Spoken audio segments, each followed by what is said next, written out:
Hi, Great Charles. So this is Mechanics Part 2. So this is a continuation of what we had started. So we're just continuing. We're going to be working with the same past paper, which is the Eastern Cape 2022 September past paper. Okay. So we had left off where we were trying to calculate. So when we left off, we're doing question 2 when we were calculating. We were working with this. Okay, so we're working with um, this diagram and we're calculating both the kinetic force as well as the tension. Okay, so I kind of wanted to start off again here and then just kind of provide like steps or processes that you can use to when you're solving when you're solving these questions. Okay, what I'm gonna do is that I'm gonna quickly do like a little diagram, the force diagram. We're going to quickly do force diagrams on the object though. Okay, so if we remember correctly, we had a normal force. So we had F normal, we had F gravitational force, we had here, so we have here our applied force, which is at an angle, as we can all see, of 15 degrees. We had our tension force as well as our gravitational, frictional force. Okay. And then I'm going to do the same for the 3 kilogram. Okay. So I have this. I have oh my goodness. No. Okay. So let me just do this first. Okay, it's not going to look perfect. It is what it is. I have my normal force. I have my gravitational force. Let me quickly charge my laptop. I have my tension force as well as my frictional force. Okay, so quick recap. We spoke about a couple of terms and definitions that you should know. So we spoke about position, displacement, acceleration, velocity, and speed. Okay, position is exactly where something is. Displacement is the change of position from x2 to x1. We have both your speed and velocity being how fast something is moving, independent of its direction. So it's just a scalar quantity. And then we also spoke about acceleration, which is the change in velocity. Okay, then we spoke about free falling, but we'll speak about that when we kind of deal with question 3 and your vertical and your projectile motions. Okay, but then we then spoke about your Newton's first law, which states that if something is at rest, it will continue being at rest unless a net external force is exerted on it. Okay, so which means that for my Newton's first law, F net is equal to 0, and that also means that my acceleration is equals to 0.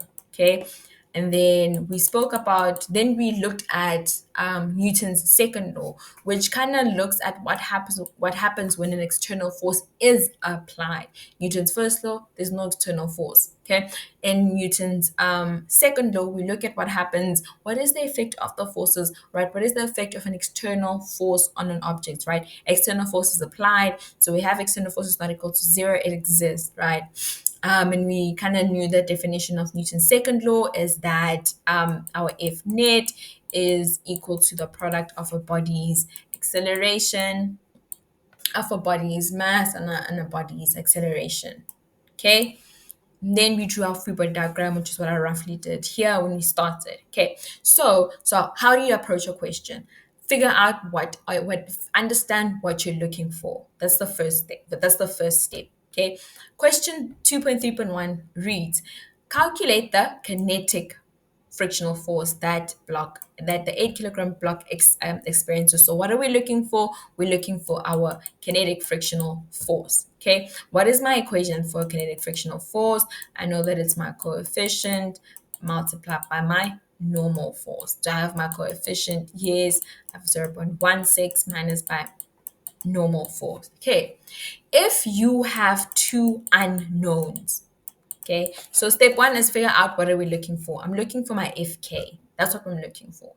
Okay, so if you have two unknowns, So I have my frictional force and I have my normal force. If you have two unknowns, you need to figure out what are you looking for? My kinetic force. What is stopping you from getting your kinetic force is my normal force. Okay. So now ask yourself, is my normal force given? Okay. Is it given? Right? No, it's not given. Okay. Can I calculate it on its own? Okay. So ask yourself, is it given? No, it's not given. Can I calculate it on its own? Yes. Okay. If you can't calculate it on its own, then you're going to have two unknowns, which means that you're going to have two equations. Similar to when you have x and y, then you're going to, have a simultaneous equations. Solve these two simultaneously. Okay. So, can I calculate my normal force on its own? Yes, I can calculate my normal force on its own. Okay. Um, I know that here I have forces that are acting in my y direction, which is my normal force. So I have forces acting in the y direction. Okay. And I'm going to take upwards as positive. So upwards is going to be my positive. Okay. So all my forces that are acting in the y direction is my normal force. So I think I can just say it's my normal force. It's my gravitational force, okay, just acting downwards, as well as I said that it's important that you resolve these. Okay, so I know that there's a force here, and then there is a force here. Okay, then now I know that this is F cos theta, cos 15 degrees, and this is F sine 15 degrees. Okay, so then it's also minus F sine 15 degrees. Okay, and then I'm gonna make n the subject of my formula. I hope this is head to tail. Head to tail. Yeah, I think it's correct. So it's acting downwards. So I'm gonna make n the subject of my formula. So then I have n will then be equals to mg plus f sine 15 degrees. Okay. Do I have all of these? I have the mass, I know my acceleration force, I have my applied force. Okay, so I have everything. So I can substitute it here. So I've solved for my n. Okay, so I know that my n is equals to, mg plus f sine theta. Okay, then I can just substitute all of my, and I can substitute all of my values, and then I'll be able to calculate my frictional force, right? Um,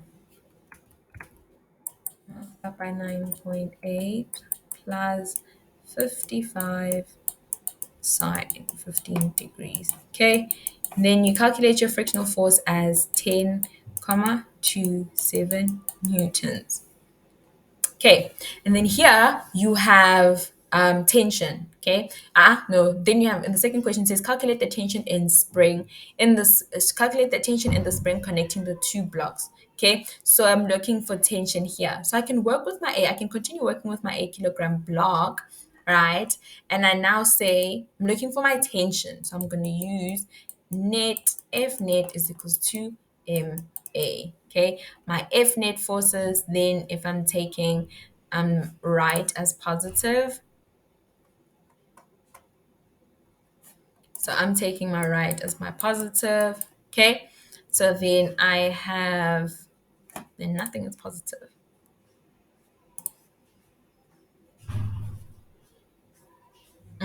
Okay, nothing. I'm gonna take my left as positive. They're all moving to the left. The way I'm resolving.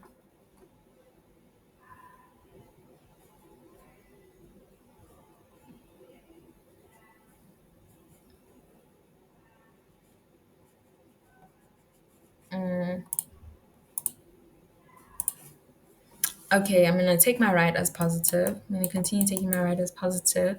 So that means that I have negative tension, negative frictional force. as well as a negative F sine theta, and it's equals to MA. Okay, so what am I looking for? I'm looking for tension. I have two unknowns. I have acceleration as well, which is my second unknown. Is my acceleration given? No. Can I calculate my acceleration on its own? No. This is the only equation I know, so I'm going to have to calculate it using this equation. So if you have two unknowns, you need to have two equations, right? With your equations, your tension and your acceleration have to be the same, okay? um, it's the same. So if I look at my 3 kilogram block, it's the same tension. Okay, so that which means that I can say if I look at this is the 8 kilogram block. So if I look at the 3 kilogram block, I know that in this formula F net is equals to MA. If I look at the sum of my forces, my tension is the same. Okay, so this is correct. So I'm gonna have my tension, right, minus my friction minus my parallel force is equals to MA, and my acceleration will be the same. Okay, so if I look at my 3 kilogram block, my tension and my acceleration will be the same. It's the same string, and it's going to move with the same acceleration. One is pulling the other, so it's going to move with the same acceleration. Okay, so now I have two equations and I have two unknowns, which means that I can first make tension the subject of my formula. Okay, so I'm going to make tension the subject of my formula. Then I'm going to have equation one, make tension for the 8 kilogram block. Okay, make tension the subject of my formula for my 3 kilogram block. That's going to become my equation two. Then I can say equation one is equals to equation two and solve for my acceleration. Okay, then I'll be able to solve for my acceleration, which is equals to 2.11 meters per second. Okay, once I have my acceleration, I can then either substitute it back into equation one or into equation two. So then I can then calculate my tension, which is then equals to 26,03 newtons. Okay, I hope that makes sense. Okay, so those are the steps. What am I looking for? What is my equation? What are my unknowns? If I have more than one, is it given? Can I solve it on its own, or do I need to then create two equations where the unknowns are the same? The values of the unknowns have to be the same, right? Because then you can then like say they're equal to each other. I can say this tension is equal to this tension. It's the same spring. This acceleration is equal to that acceleration. It's the same spring. They're moving at the same speed. Okay, now we're gonna move on to the next question. So this is why I wanted us to start here. Okay, so now I'm gonna move on to the next question.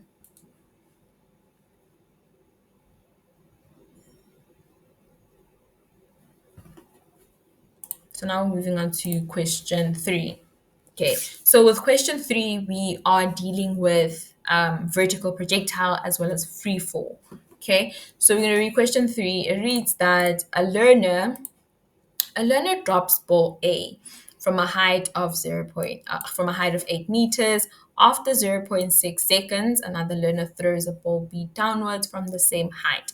Both ball A, right? Both ball A and B hit the ground at the same time. Okay, ignore the effect of friction, so there is no air resistance. Okay, so like I said the first time, you underline all the important things, but you can also add all of this information into your diagram if it's not added. So I already have ball A, ball B, and the height is already given, but I'm told that we throw ball B down, right? We throw it down after zero point 0.6 seconds, and they're telling us that both balls hit the ground at the same time, right? So if I say the time it takes ball A to hit the ground, if I say that is equals to X, right? So it means that the time it takes for ball B to hit the ground will be X minus zero point 0.6. Okay, because this one is thrown at X, then they wait 0.6 seconds, and then they both hit the ground at the same time. Okay, so it's going to be minus 0.6 seconds from the time ball A hits the ground. Okay, so I'm going to write this out for myself. I know that this is x. I know that this is x minus 0.6. Okay, so this is information when you have it underlined or when you have it written, you won't forget. Okay, we're also told that ball B is dropped. So I know that here I'm working with free fall. So I know that this is going to be free fall. Okay, and I know, and if you remember with free fall, you're only dealing with acceleration. Okay, the only force acting on it is your gravitational force, so you're only dealing with acceleration. So I know that my initial velocity is equal to 0, and I know my acceleration is equals to 9.8 meters per second. Okay, so with ball B, I'm told that it's thrown down. So they throw it down. So ball B is thrown, which means that we have an initial velocity. Okay, we have an initial velocity. Okay, initial velocity is not 0. Okay, first question, define the term free fall. So define the term free fall. Okay, so then free fall means, I'm just gonna make it a bit smaller.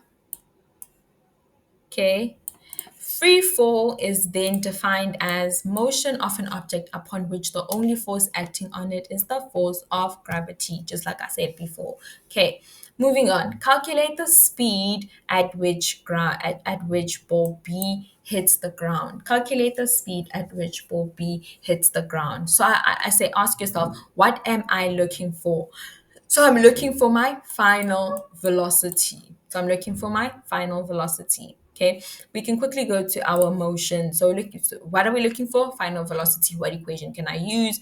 I'm gonna go to my motions. I'm gonna go to my motions equation. Okay, so I'm gonna go to my motions equation. Okay, then you just use the process of eliminations. What do we have? What do we not? What do we have and what don't we have? So I know the initial velocity, like I said, it's 0, and I know that my acceleration is 9.8. I don't know the time. This is an unknown, and I also don't know my final velocity, which is what I'm looking for. Okay, my final velocity is also what I'm looking for. I don't know. Okay, so can I really use this equation? No, I'm gonna have I have two unknowns, so no. Can I use this equation? No, I'm going to have two unknown. I'm going to have no, I can't use this equation. It's not dealing with what I'm looking for, which is my final velocity. Um, can I use this equation? Yes, it has acceleration, it has final velocity, it has acceleration, distance, it does not deal with time. So this is great. Okay, we're working with the ball are being thrown downwards, working in the vertical. We're working vertically, so we're working with our y. Okay, so we're looking with delta y. Okay, so I know that I'm going to use v final square is equals to v initial square plus 2a delta y. Okay, I'm looking for this. I'm just going to put in all of my values. So I know that I'm going to say upwards is positive. Okay, so I'm going to say upwards positive.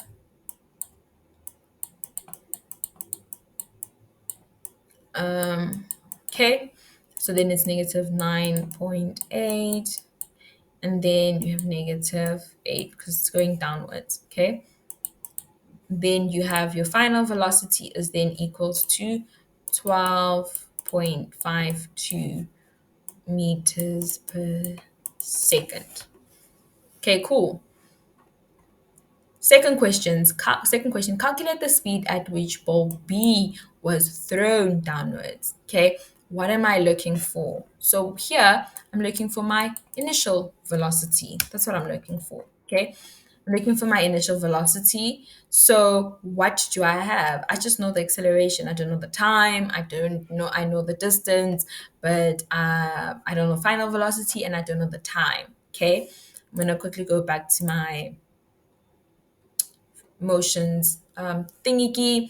So here I I don't know what my I'm looking for my final initial velocity. So I don't know it. I don't know my final velocity. And then I don't know my initial, I don't know my final, and I don't know the time it takes for it to hit the ground. Okay. I you don't know a lot. Okay, which is fine. So then here I have three unknowns. Okay. I don't know the final, the initial, or the time. Okay. And then here I would have to just deal with it. I would have two, okay, which is just my initial velocity as well as the time. Here, I don't know the final, I don't know the initial, and I don't, yeah, I don't know the final, I don't know the initial, so I would have two unknowns. Here, I don't know the final and I don't know the initial and I don't know the time. So I'd have three unknowns here. Okay. So these two I'd most definitely not use them. Okay. And then with the two unknowns where I know the initial, but I don't know the time. This one is great because then I don't even have to think about the final velocity. I just need to figure out what is my time so that I can figure out my initial velocity. This is great. And then here, I don't know my final, I don't know my initial. Okay. So then you have to choose what can I go for? I can look for time. Okay. So can I calculate? So I have two unknowns. So this is the equations we're going to go with. Can I calculate? So I have two unknowns. What am I looking for? Initial velocity. What is stopping me from calculating my initial velocity? It's the time. Is my time given? No. Can I calculate it on its own? Yes. Why? We were told that ball A and ball B hits the ground at the same time. So if I can figure out the time it takes ball A to hit the ground, I can calculate the time for ball B to hit the ground. Okay. Which equation can I use to calculate the time ball B will hit the ground? The first equation. Okay. So then I hope that makes sense. So then I'm just going to calculate the time first. Okay. So, and we're now looking at ball A. Okay. So we're going to say V final is equals to V initial plus 2. No, there's no 2. A delta T. Okay. I'm taking upwards as positive. So upward positive. Okay, so then becomes negative 12.52 is equals to initial 0 plus 9, negative 9, this is negative 9.8 times delta time. Delta time is equals to 1.28 seconds. Okay, now we're going to go to ball B. Remember what I said? Delta time is x minus 0 0.6. So I know that for B, delta time is equals to 1.28 minus 0 0.6. Okay, seconds. Okay, now I can then use the equation where it says delta y is equal to V initial delta time plus a half acceleration delta t squared. Okay, then I'm just going to substitute, right? And I'm still working with what's this thing? I'm still working with upwards as positive, so I have negative 8. My V initial is what I'm looking for. My delta time is 1,28 minus 0 0.6, right? Minus 0 0.6. And then we have plus a half negative 9.8, which is 1.28 minus 0 0.6 squared. Okay, you're going to make initial velocity the subject of your formula and then kind of solve for it, which will then be equals to 8.43. Okay, meters per second. Okay, cool. Hope that makes sense. Moving forward, it says ball A. So now we are adding something to the scenario. Okay. Ball A bounces off the ground to a maximum height of 6.5 meters per second above the ground. Okay. So we have ball A. Here's my person here, and they drop the ball. Okay. So ball A was dropped, right? And then it hits the ground. And then they say it hits the ground and then it bounces off. So now it's bouncing and then it hits a maximum height. And then it hits a maximum height of 6.5. Okay, so now we're moving from so it fell and then it drops the ground, right? Drops on the ground and then it bounces off. So as it bounces off, it has an initial velocity. Okay, and then it hits its maximum ground, and we know that when it hits its maximum, its final velocity is 0 meters per second.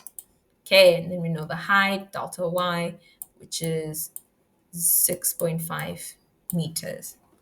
Okay, the question says calculate the velocity of ball A as it bounces off the ground. What are we looking for? We're looking for the initial velocity.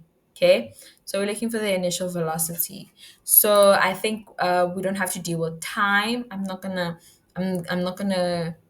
because I don't know what the time is, I'm not going to look at the equations that have to deal with time. So I'm just going to look at this equation over here.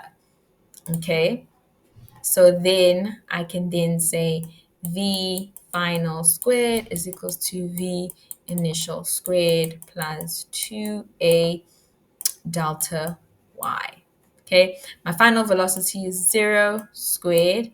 I'm looking for my initial velocity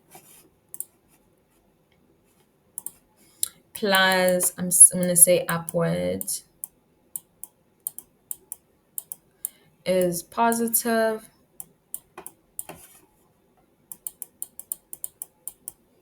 So upward is positive, so that means that this is 2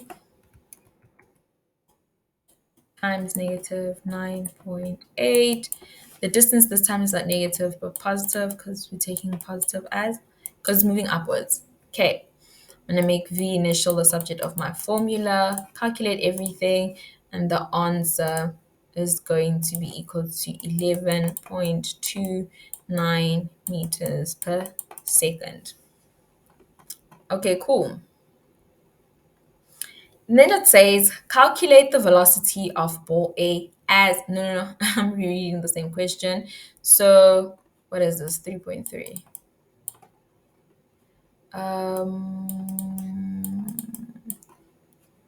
Then this is what 3.2.1. Okay, so it's 3.3 says 3.4 says sketch a velocity versus time graph for the motion of ball A from the moment it was dropped until it reaches its maximum height after it bounces. After it bounces. Okay, so we're gonna draw a velocity time graph for everything from the moment it was dropped until it reaches its maximum height after it bounces. Okay, so with my velocity time graph, so with my velocity time graph, I'm gonna have my velocity here. So I'm gonna say velocity. So I'm gonna write it out. Velocity. I'm gonna write down its SI unit. Okay, and then I'm going to have my time. And then my time over here, I'm gonna have my SI units, which is seconds. Okay. And then I'm gonna have to decide on a direction. Okay. So I'm gonna have to decide on a direction. I always go upwards, positive. So I'm gonna say upwards is positive. Okay. Which means that everything that happens up here, the ball is going upwards. Everything that happens down here, the ball is going downwards. Okay. When the ball is being dropped, okay, it's going downwards. Okay. It starts at a velocity, initial velocity of 0. Okay, and it starts at time 0. We're not finding this mid A. Okay, it's not, we're not finding this mid-air and it has been falling for however many seconds. We literally get it at the beginning where the person holds it. It's zero, its initial velocity is zero, the time hasn't started, it hasn't been dropping down, and then they drop it. Okay, then they drop it, then it goes down, then they drop it, and then it hits the ground. Then it hits the ground. They drop it, then it hits the ground. And it hits the ground at the velocity of negative 12.52. Okay, they drop it and it hits the ground at negative 4.52. And all of this happens in 1.28 seconds, right? Okay, so it takes 1.28 seconds for it to hit its final velocity of 12.52 meters per second, right? And then it hits the ground and then it goes, what's this thing? It bounces upwards. So then it bounces upward with an initial velocity of 11.29. Okay, so then it goes upwards until it probably reaches a final velocity of zero. Yes, until it reaches a final velocity of zero. Right, then it hits zero again after how many seconds? After however many seconds. That's not important. Okay, this is our graph. Okay, that makes sense. And they say indicate the velocity it hits the ground as well as the velocity it bounces off the ground. Okay, here's my velocity it hits the ground, my velocity that it bounces off the ground. Okay, and that is your question 3. Okay, and then,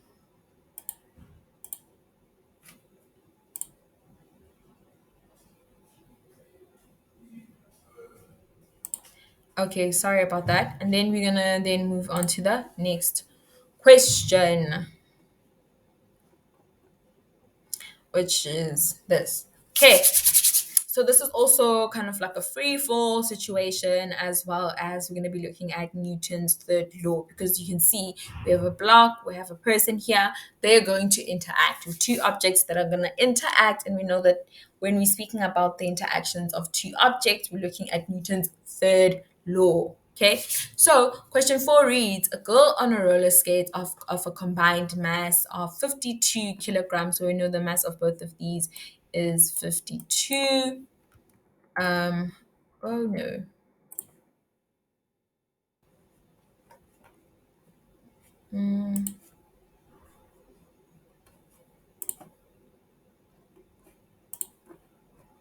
Okay, this has happened before when I lose a question. Like the question like somewhat disappears. I don't know how that happens. I don't know what I press, but clearly I press something.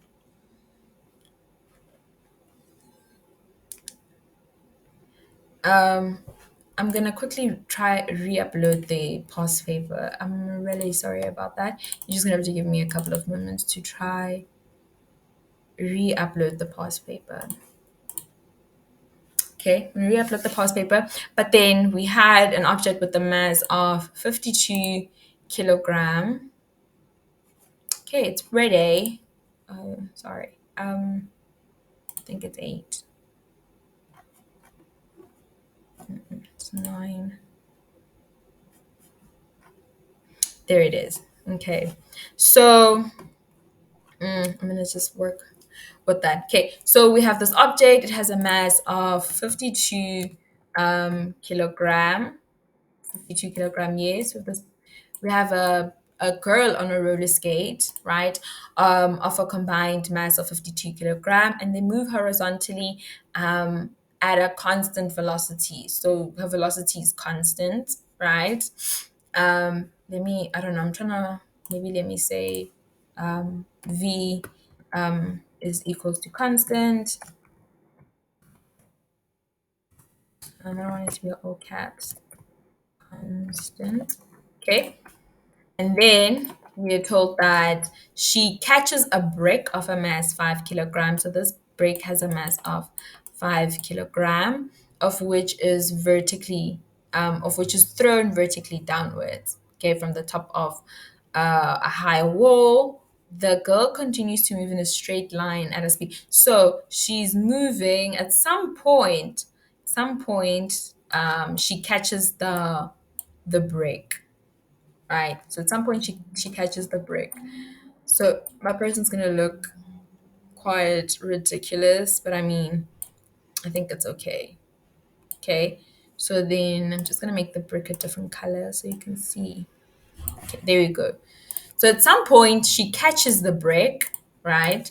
So at some point she catches a brick of 5, which is a mass of 5 kilograms, which is thrown vertically downwards from the top of a high wall. And then the girl continues to move in a straight line, and then she continues to move at a straight line with the speed of where now the speed is now 2.4 meters per second after she catches the ball. So her initial velocity before she catches the ball was constant. She catches the ball, then she continues moving at a constant at the speed of 2.4 meters per second after catching the ball, right? Ignore the effect of friction, okay? They say 4.1, write down the horizontal speed of the brick just before the girl catches it. Okay, so now we're looking for the speed. They say write down the horizontal speed of the brick, horizontal speed of the, oh, I'm saying the girl. So they say write down the horizontal speed of the brick just before the girl catches it. What is the horizontal speed? Okay, it's 0 meters per second. Okay, we're only dealing with acceleration, right? There's no initial velocity, there's no final velocity. We're only dealing with acceleration, which is pulling this thing downwards. Okay, it's accelerating. Okay, so it is 0. Okay, second question. They say calculate the girl's speed just before she catches the ball. So they say calculate the girl's speed just before she catches the ball. So we know her speed is constant, and then but that's what we're looking for. What are we looking for? The speed of the girl just before she catches the ball. What do we know? We know the speed of the girl after she catches the ball. So we know the speed of the girl brick, right? The speed at which the girl and the brick move afterwards. Okay. So we can then look at, I think P is momentum. Okay. Um, yeah. So then we're going to look at momentum. Okay. So then we're going to look at momentum and say that the initial momentum, right, is going to be equal to the sum of the final momentum. Okay. Then we have girl on her own, right? She has initial mass, she has an initial velocity, okay? And then we have as well as the brick with initial mass and its initial velocity, okay? And then now we have the girl on the roller skate as well as the brick, okay? They're moving at the final velocity. Okay, so we have all of these. We know that this is 52. We're looking for this. We know that this is 5. We know its initial velocity is 0. Then we know that we have 52 plus 5, 5, 6, 7, which is 57. 5, 6, 7, yeah, it's 57. And we know its final velocity was 2.4. It was 2.4. Okay. Then I can make my initial velocity the subject of the formula and calculate it, which is equals to 2.63 meters per second. Okay. Now it says the gold brick combination moving at 2.4 meters per second move over a rough surface. She comes to a rest after moving 2 meters along the surface. Okay, so now the girl, now they're moving over the surface. Okay, so now they're moving over the surface. Let me quickly draw a brick. Okay, and then she's gonna come at a stop. She stops here. So she's been moving, and then she comes at a stop. Then she stops. Okay.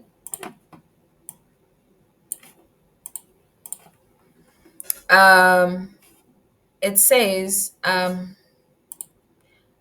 calculate the magnitude of the net. Calculate the magnitude of the net. No, no, no, I'm reading the wrong question. 4.3 says write down a pair of reaction or the pair write down a pair of action reaction forces acting while the girl catches the ball.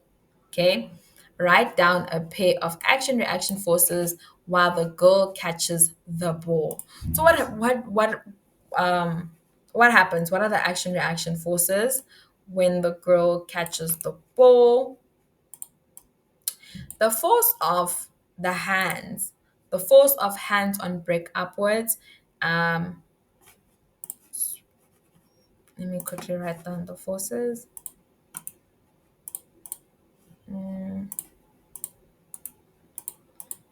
Wait. Okay, there it is. Okay.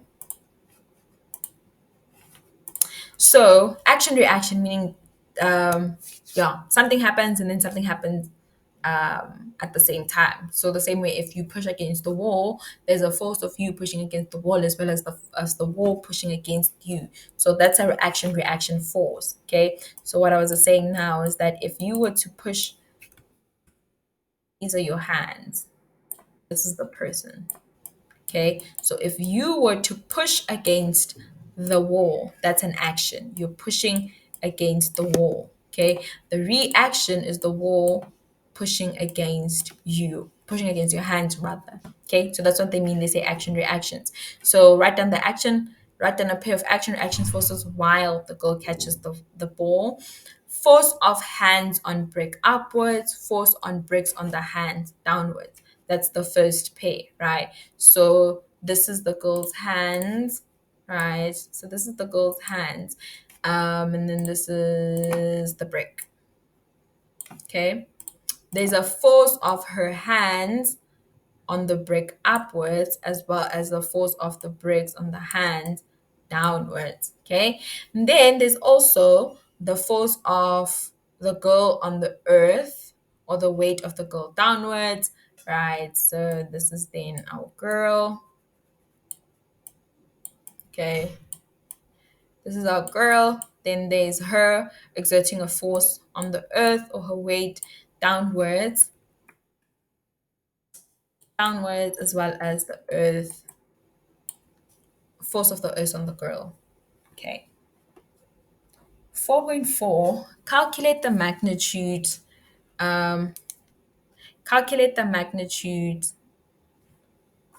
of the net force exerted by the rough surface.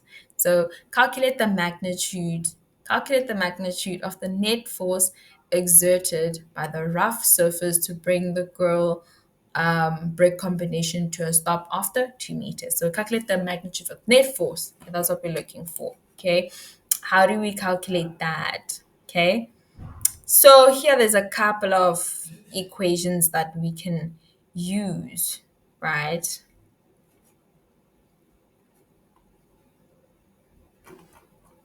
Oh no, there's just two. Okay, cool. No, yes. Okay. So yeah, there's two equations that we can use. So they say calculate the net force exerted by the rough surface to bring the goal to a stop. So we can say that we're looking for the net force, right? MA. Okay. In this case, we're gonna have to calculate the acceleration. Okay. So this is the equation that we're going to use. I'm looking for F net, and I need to first calculate the acceleration first. Okay, so I can then go back to my motions equations and say the final square is equals to v initial square. So I know final is it's gonna be 0. Okay, it's moving at a 2.5.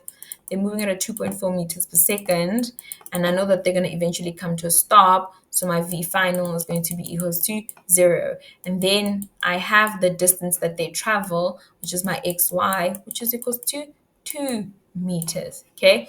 Then I'll be able to calculate my acceleration. Okay, so I have 2a delta x. Awesome. This is great. So then I have 0 is equals to 2.4 squared plus 2a 2. Okay, I'm going to make my acceleration the subject of the formula, and then you'll be able to calculate acceleration as negative 1.44. Okay, a way of checking if your answers are correctly is also like your signs indicate whether or not your answers are correctly. It's negative. I know I'm correct because it's slowing down. So my acceleration has to deaccelerate. It can't be accelerating. It can't be going faster, right? It has to be deaccelerating. So this is negative. So this is correct. So that it can come to a stop. Okay. Once I have this, I can then say F net is equals to MA, right? I know my mass then is equals to my 52 plus my 5 kilogram multiplied by my calculated acceleration, which is negative 1.44 meters per second, correct? Okay. And then I can calculate my acceleration as 82.08 newtons. Okay, cool. And that is question 4. Okay. We're gonna quickly move on to question 5.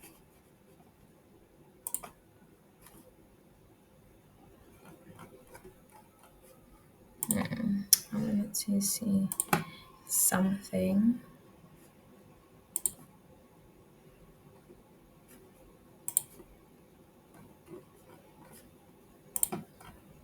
Okay, I just wanted to see how many questions there are. There are 10. Okay. Okay, cool. So we're gonna quickly go to question 5.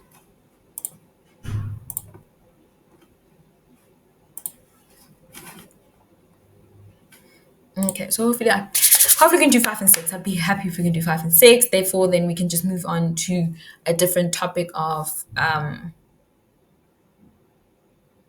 mechanics. Okay, so question 5 reads, so now we're working with work. Okay, so now we're dealing with work.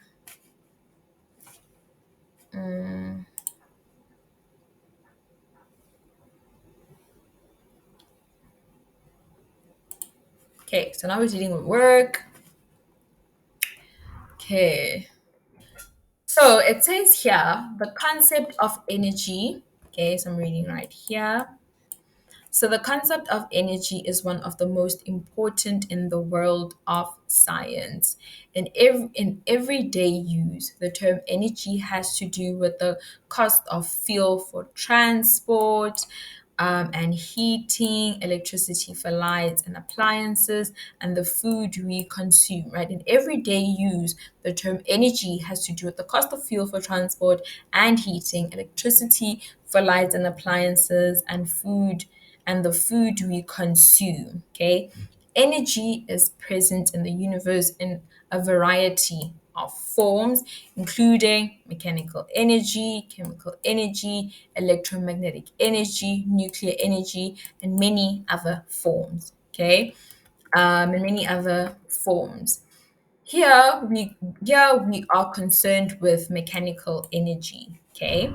So here we're only concerned with mechanical energy. So when we work, we're only concerned with mechanical energy. And we begin by defining work. Okay. So here's the definition of work. Work, we see an object that undergoes a displacement along a straight line while acted on by a constant force that makes an angle of delta theta. So here we see an object that undergoes a displacement, right? So it goes from here. So this will be my x1, then it goes to my x2, right?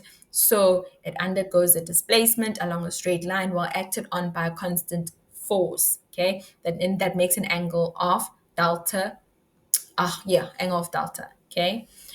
The work done by an object the work done on an object by a constant force during a displacement, okay, is defined as the product of the component of the force, okay? This force is at an angle, okay? The work done on an object by a constant force during a displacement is defined as, so this is where the definition starts, okay? Is defined as, okay, my definition starts here. Product of the component, very important, this is very important, okay, of the component of the force along the direction of which the along the direction of displacement and the magnitude of displacement. Okay, so again, this is physics.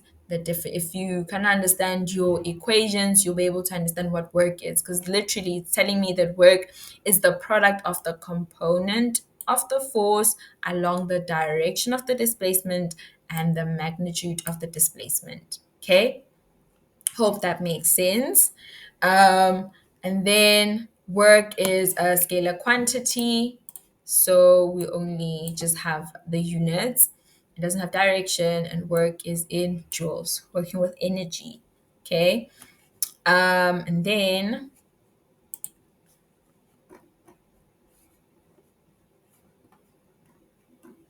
we have kinetic energy. So we defined what work is. So now we're going to look at kinetic energy. Okay.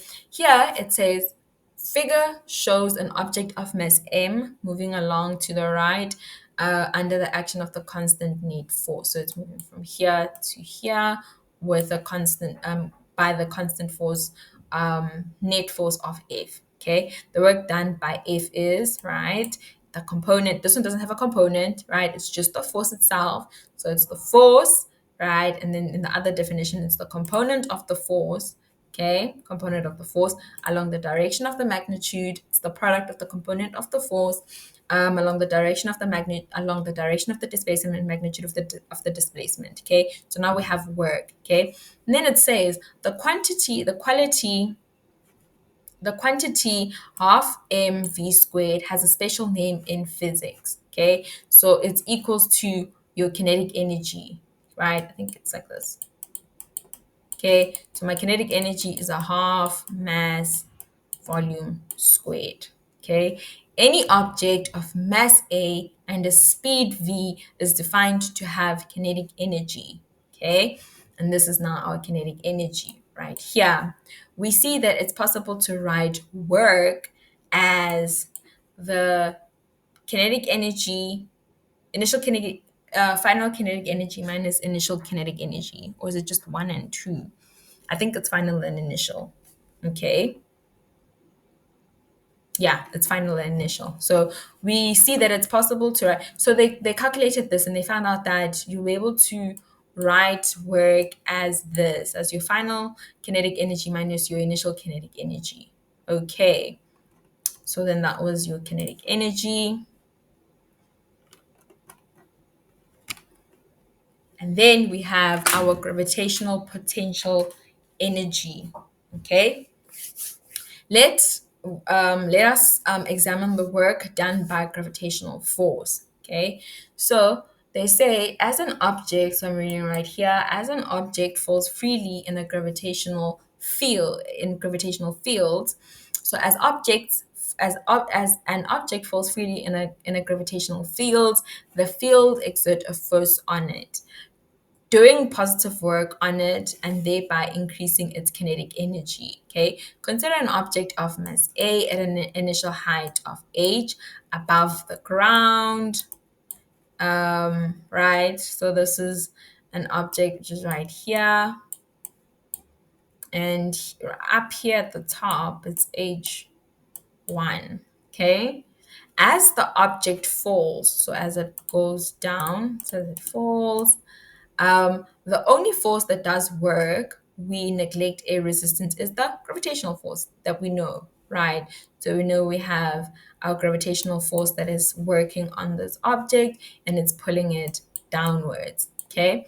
The work done by the gravitational force as the object undergoes a downward, as the object goes down from the position of height 1 to height to is this, right? So then we know that it's equals to this. Now I'm rewriting this, okay? We define the quantity of mgh to be our gravitational potential energy. So this is our gravitational potential energy. Okay. So when working with earth with work, so I hope this makes sense, right? So this is equal to your gravitational potential energy. This is what it's equals to, and we know that there is a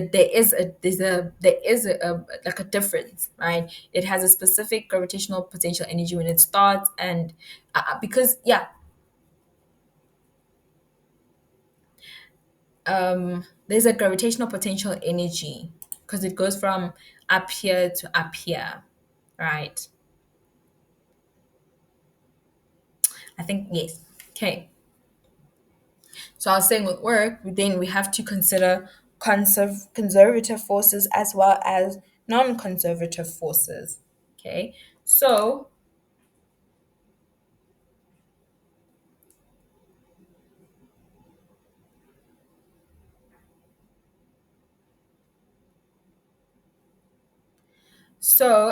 force. So we have conservative forces, okay, and we have non-conservative forces, okay. So a force is conservative if it does work on an object moving between 2 points. I don't know if I should take it. Okay, so we have a force is conservative, right? If it does work on an object moving between 2 points, if the work it does on the object moving between 2 points is independent of the path of the yeah. A force is conservative if the work it does on an object moving between 2 points is independent of the path the object takes between the points. In other words, the work done on the object by a conservative force depends only on the initial and final velocity position of the object. Then your gravitational force is conservative. It doesn't depend. It's independent of the path the object takes, right? It depends only on the initial and final position of the object. Okay, and they say that gravitational force is conservative because it only depends on your initial height and your final height. That's it. Your initial position and your final position. That's it. That's the only thing it depends on. Okay. Non-conservative forces. A force is, I'm reading right here, force is non-conservative if it leads to a dissipation of mechanical energy. Okay, so a force is non-conservative if it leads to a dissipation of mechanical energy. Okay, like I said before, if we now come across a word that we don't know, so now it's saying dissipation. Dissipation. I'm just gonna quickly dissip, dissip, dissipation. I'm saying it incorrectly. So dissipation. So the word dissipation is a squandering of energy. Like if you waste or you lose energy. Okay. So it says that a force is non-conservative if it leads to the loss of energy. Okay. Right. The loss. So if it leads to the loss of energy. Okay, that's non-conservative. Okay, if you move an object, right here, if you moved an object on a horizontal surface, okay, if you moved an object on a horizontal surface, returning it to the same location and the same state of motion, but returning it to the same location and same state of motion, but it is necessary to do the network on the object, then something must have dissipated the energy. Whoa, whoa, whoa. If you moved an object on a horizontal surface, returning it to the same state and location of motion, but found it necessary to do network on the object, then something must have dissipated the energy transferred on the object. The dissipative force is recognized as friction between an object and the surface. So friction is a non-conservative force. It causes the loss of energy. Okay.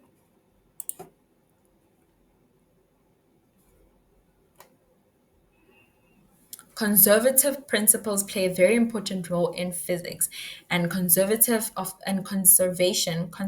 of energy is one of the most important. Let us assume that the only work done on the system is conservative.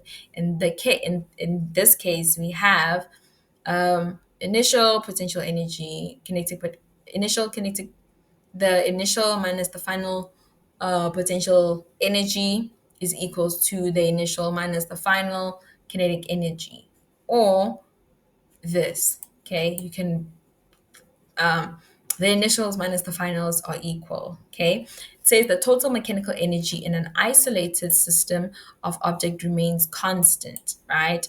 Meaning the initial is equal to the final, right? Okay, this is my kinetic energy, my mechanical energy. I don't know if you say MA. So my initial is equals to my final. Okay, the total mechanical energy in an isolated system of an object remains constant if the objects interact only through conservative forces. So if you have friction, you're not conservative anymore.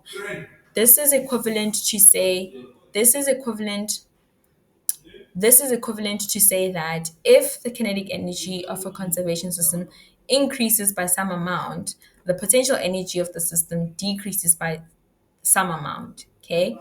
If the gravitational force is the only force doing work on an object, then the total energy of the object remains constant because now you don't have frictional forces, it's only a conservator of forces, then it means that it's in an isolated system.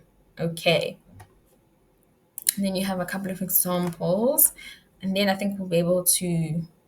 Then there's elastic potential energy. Okay. I'm not sure if you guys do elastic potential energy. Then you have power.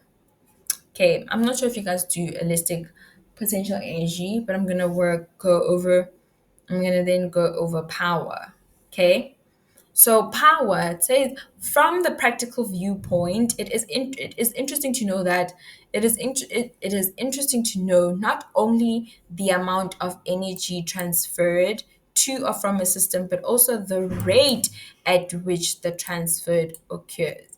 So they say that with energy. So if you do something, it requires energy, and there's a transfer of energy from maybe the person who exerts the force and the person who is receiving the force that is being exerted, right? So meaning maybe if you push an object, you're giving energy to the object so that it moves, right? And now they're saying that the rate at which the occurs, the energy transfer occurs, that is called power. So power is defined as the rate of energy transferred. Okay. If an external force is applied on an object, and if the work done by the force is W and the time interval is delta, then the average power during the time interval is defined as the ratio of the work done to the work is the ratio of the work to the time interval. So this is then the formula of power. The units of power is then joules per second, which is also called watts. Okay, so then that is power. Um, I'm just gonna go going through the definitions of things. We're not gonna work through the exercises.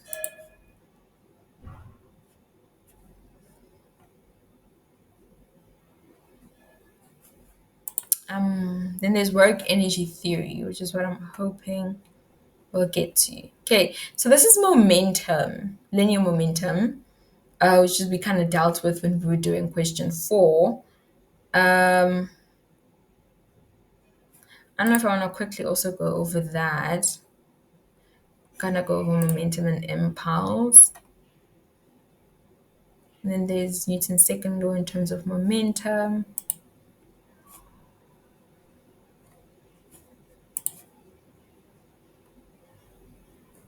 And then you have collisions. No, I think because I want us to work through the past paper, I think we'll touch on linear momentums and types of collisions in a different recording.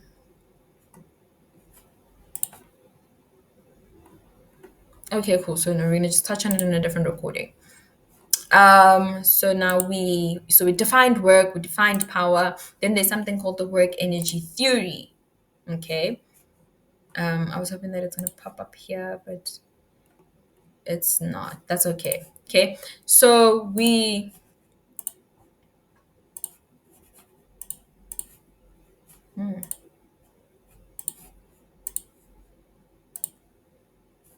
okay. Here it is. Okay, so now there's something called the work energy theory. Okay, so what define the work energy theory? So the work energy theory reads that the net work done, um, the net work done on an object is equal to the change in an object's kinetic energy. Okay, so it says the net work done is equals to the change in kinetic energy. Okay. Other definition says that the work done on an object, okay, it's quite similar. The net work done on an object, the net work done on an object is equal to the change in the object kinetic energy. Same thing, different wording. Okay. So that is our work energy theory in words. Okay. So we have, let's read the question. Okay, then we'll be able to answer the question. So we have a rescue helicopter. A rescue helicopter lifts a man of mass 75 kilograms initially at rest. Okay, so the guy was initially at rest. So the man was initially at rest. So his V initial was 0. He was at rest. Okay, and the man weighs a mass of 75 kilogram. Okay. Um, so a rescue helicopter lifts a man of a mass 75 kilograms initially at rest vertically upwards by means of a light, inextensible, massless cable as shown in the diagram below. While the man is lifted to a height of 1.2 meters. So it was at 0, right? He was at rest, and then they lift him up. At some point, he's at 12 meters, a height of 12 meters. The average tension in the cable, right? So they say that while the man is lifted to a height of 12 meters, the average tension in the cable is 3,600 newtons. Okay, a constant downwards air resistance, okay, is of, so now we have air resistance. So a force of air resistance, air R, is equals to 1,540 newtons. It's exerted on the man while he's, so it's exerted on the man. So if the man is here, it's exerted on him downwards while he is being lifted upwards. Okay, and we know that here is a tensional force along the cable away from the object. Okay, so they say draw a free body diagram of all the forces acting on the man as he is lifted upwards. Okay, so this then becomes our man. Okay, what do we have? We have the tension on the rope, which is our Ft. We have our gravitational force, which is Fg. What else do we have? We also have our air resistance, okay, which we can either leave it as F, which is friction. That's how I'm going to denote it. Okay, that's my free body diagram. Do I have a normal force? No, there is no surface. Do I have tensional force? Yes. Do I have a spring force? No. Do I have an applied force? No. We have the tension force rather. Yeah, so I'm just going through the checklist. No. How many forces have I drawn? 3. How many marks is it? 3. So it means I probably have enough. I have done enough. Okay. Name a non-conservative force acting a non-conservative force acting on the man while he is being lifted. What did we say? We said a conservative force independent, it does not depend on the pathway, and we said that that is equal to our gravitational force. Okay. And then we said that's our conservative forces. Our non-conservative forces causes a loss of energy. Okay, that is our non-conservative forces. Our non-conservative forces causes loss of energy. Oh, I went too far. Maybe not. Okay. And read that our non-conservative forces are forces that causes a loss in energy, leads to a loss in energy. Okay. And that is, for example, frictional force. So when they say name one, no, I don't remember. So when they say name one non-conservative force, what would that be? That would be our frictional force. Wow. I'm hoping it's still here. Yeah. Oh, no. Did I write things? I did. Okay, I'm gonna have to stay on this page. My things are disappearing.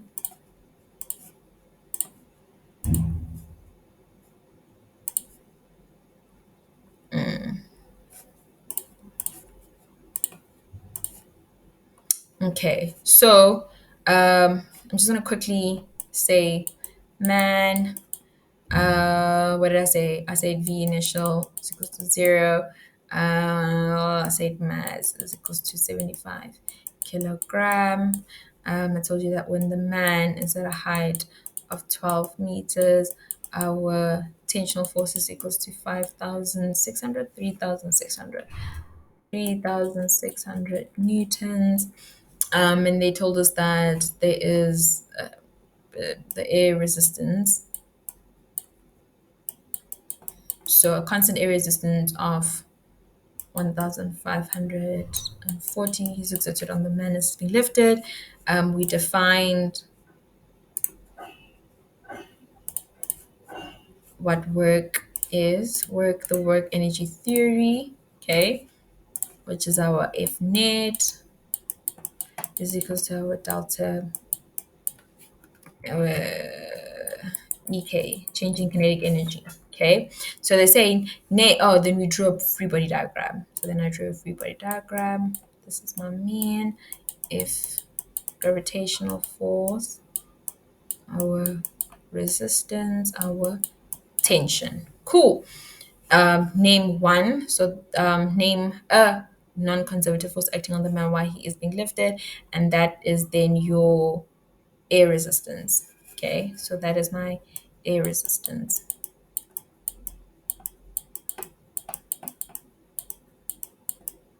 Okay, calculate the work done on the man by the gravitational force while he is being lifted. So they say calculate the force that is exerted by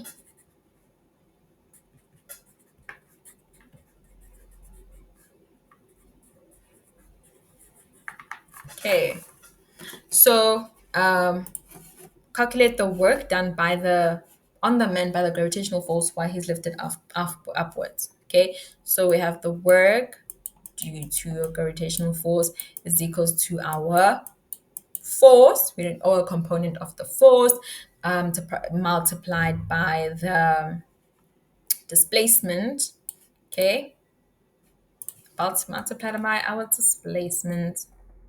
I get the result of y. Okay, then you have cos theta. I think your guys' definition in the textbook probably say it's cos theta. Not a big deal, just cos theta. Okay, cos theta is the direction of the force. Cos you calculate cos theta is the direction of the force, which is upwards, and the direction of the force, which is downward, as well as the direction of the man, which is upwards. This is to show whether it's work done, or is it out of energy, is it positive energy, or is it loss of energy. So that's why we add cos theta. Okay.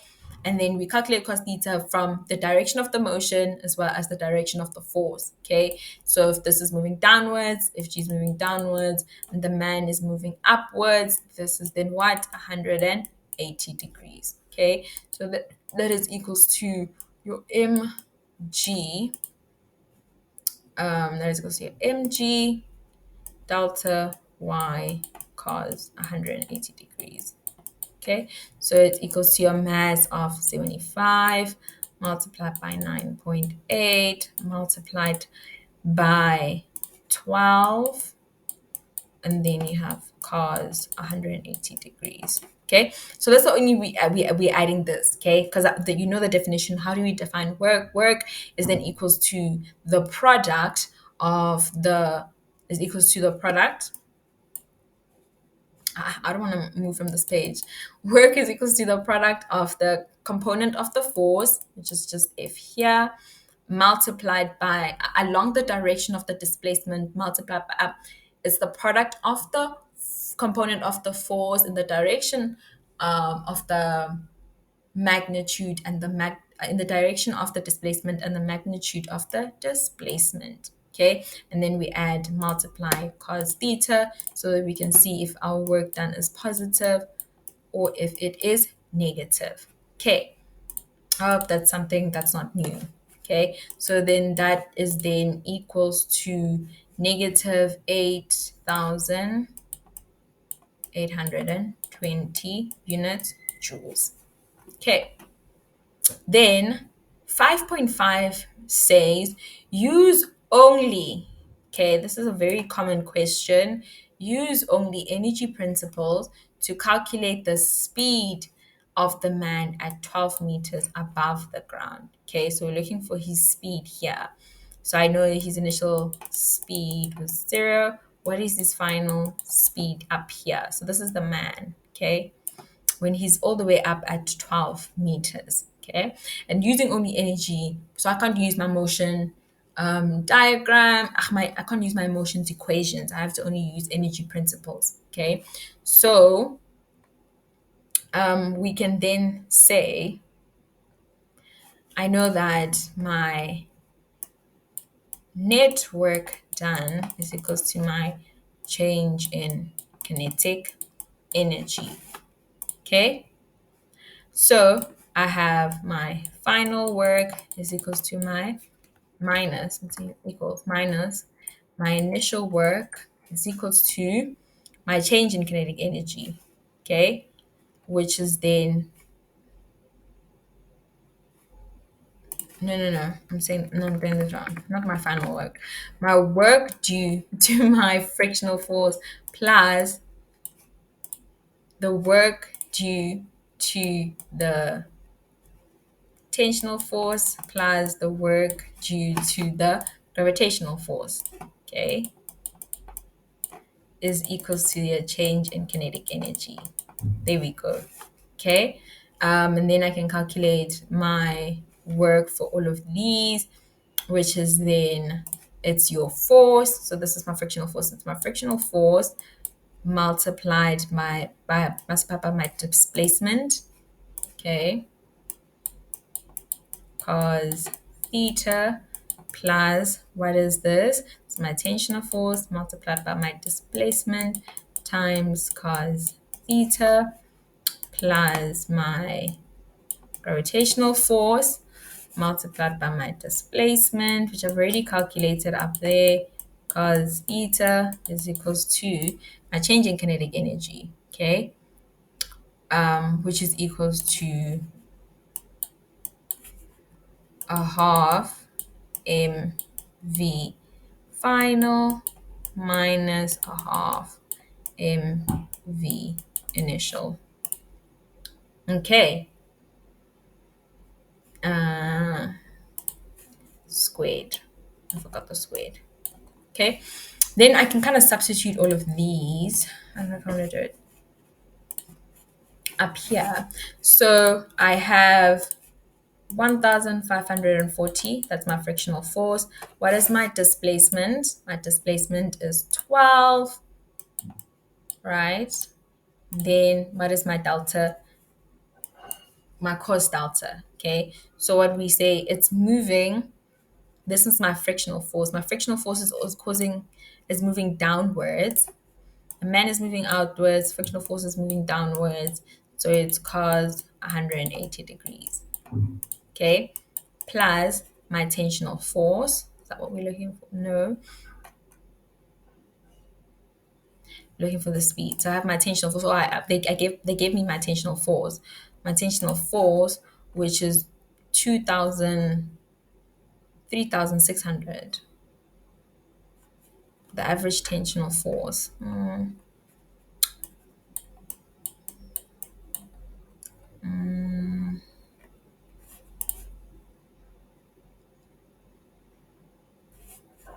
That's weird. Okay, you have your 3,600, which is given,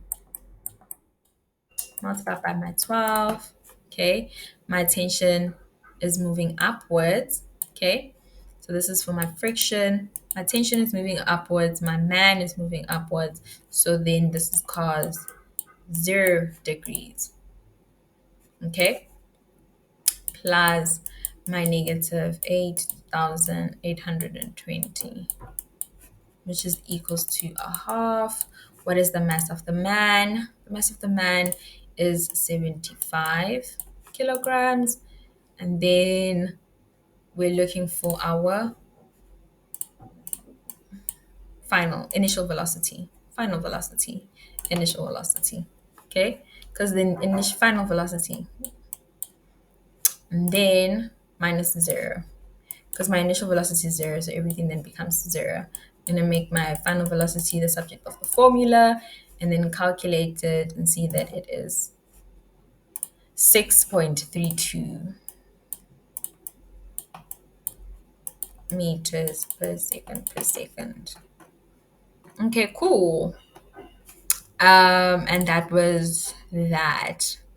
I think that is work. I hope that makes sense.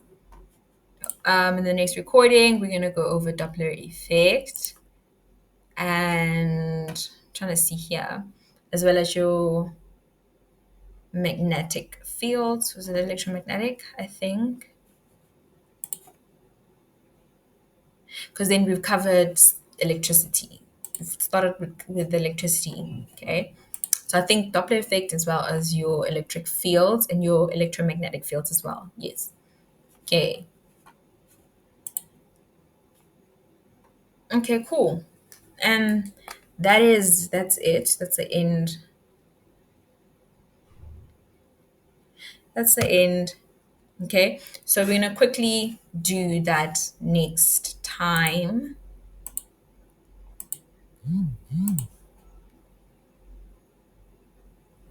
Okay.